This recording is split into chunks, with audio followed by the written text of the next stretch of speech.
Hello and welcome to this how-to guide on autoethnography.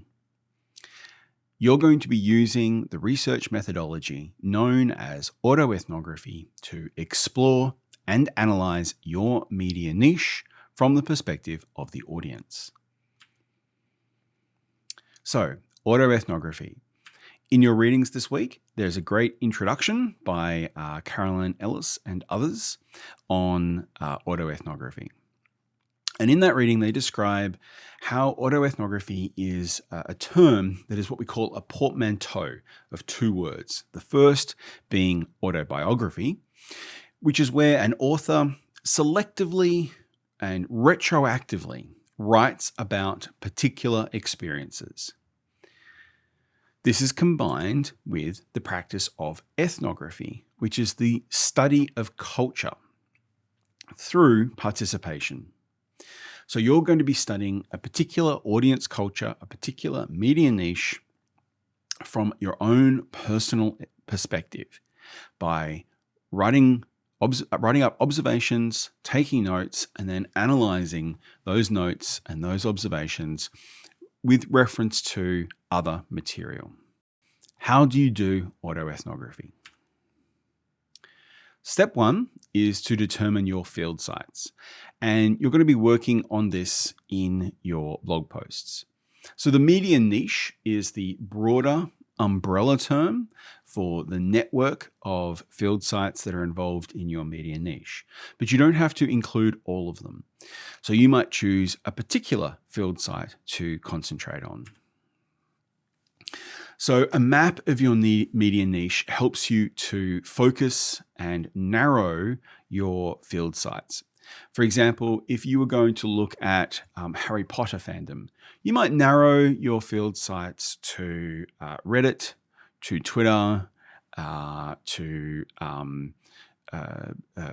Harry Potter Wikipedia, the Pottermore website, and so on. Step two is gather data. This is where the idea of participant observation is going to come into play. So you are going to be a participant and an observer in this field site. So you might look at a particular fandom or a particular professional practice on LinkedIn, right? So how do social media managers organize themselves on LinkedIn? How do K-pop fans organize themselves on Reddit? How do professional videographers and film editors organize themselves on Facebook? So you're going to be involved in participating and writing up your observations about that involvement. So this means taking notes. So you might decide in week 2 or week 3 that you're going to investigate Reddit, right? So this is where you actually take notes about the mundane elements. How do you log in? How do you find the site? How do you choose which materials that you want to look at? This is, again, the kinds of things that we often overlook or we take for granted. You're going to make observation of that and write them up in your notes. Your notes can be text. You can write it in a Google Doc. You might do an audio. You might annotate to an audio recording your investigation of a particular thread on Facebook or a particular group. You might screen record. And of course, as you go through this, you're going to annotate and describe your experience, and then you're going to reflect on that experience. And this is very subjective. Was the experience interesting? Was it difficult? Was it simple? Was the experience enlightening? Did you learn something from the experience? Did you gain something from the experience, or did you not? Screenshots are another great way to capture data.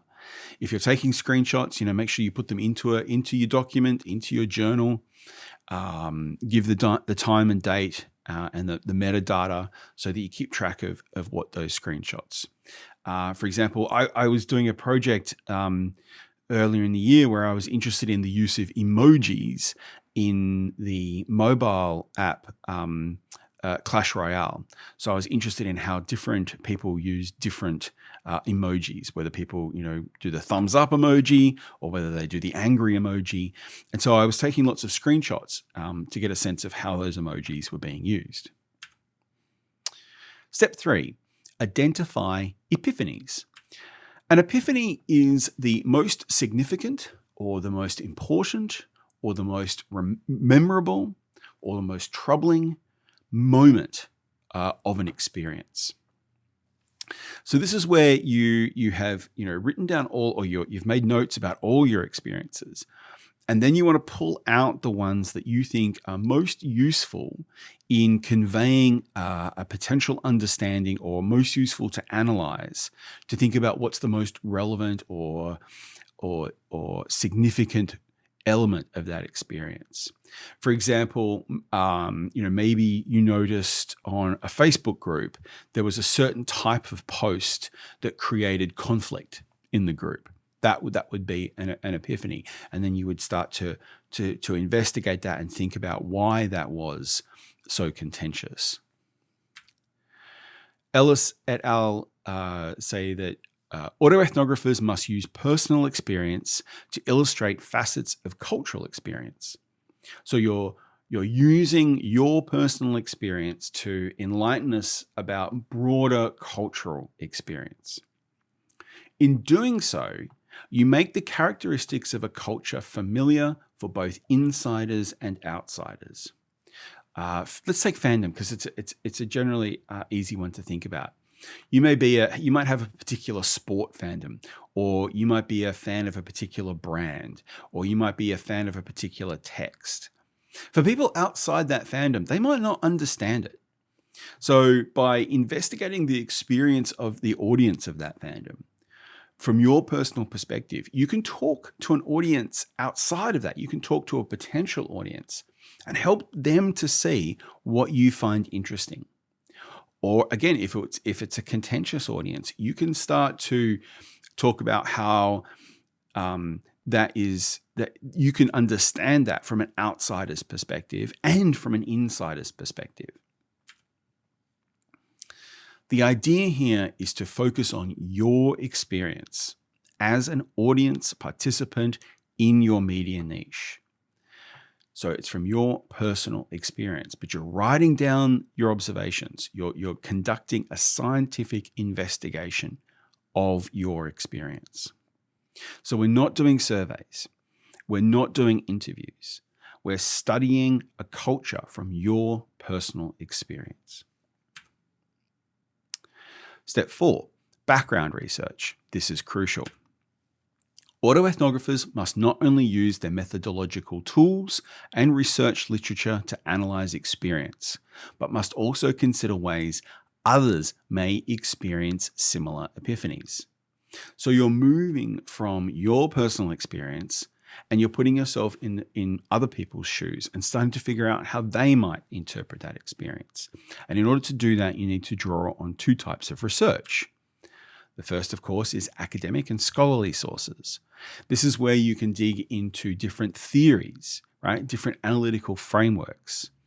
You might have a text and you might come at it from, so you might look at Pokemon from an animal studies perspective, and that would give you a different understanding from a political economy, or a psychoanalysis, or a feminist approach. So you're drawing on academic and scholarly sources to help analyze your research. Popular sources are also important. So this is where other people are writing about the experience. And so you can consider the way that their experience differs or is similar to your own. The important thing to remember is that when you're doing research and you're putting in keywords into Google Scholar and the library database, is that you don't limit yourself to your media niche. You can draw and make what we call comparative analysis on your niche to others, right? So a great example of this is if you're looking at, say, SoundCloud or Spotify, right? What is the audience experience of Spotify? In order to make sense of that and to do background research, you can look at the broader recording industries, right? So what are some of the experiences in the history of the recording industry that might help you make sense of what's going on in Spotify or SoundCloud as a field site? Same goes for podcasts. You can't think about podcast culture and the audience experience of podcasts without thinking about radio, right? So going off and doing research into radio and looking at the history of radio and then using that to think about the current experience of podcasting and maybe the future of podcasting is crucial. So when you're doing research, don't just put in the keywords of the thing that you're looking for. You need to think broader. Step 5, analyze your data. This is where you are using your background research to explain observations that you're pulling out of your data as the epiphanies. You use your background research to assist the analysis of your epiphanies. You use theories and concepts and ideas to help explain and critique your personal experience.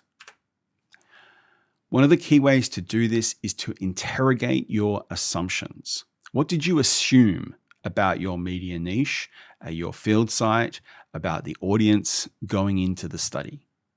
Describe your conclusions. How do they differ from your assumptions? What did you take for granted? What did you find out?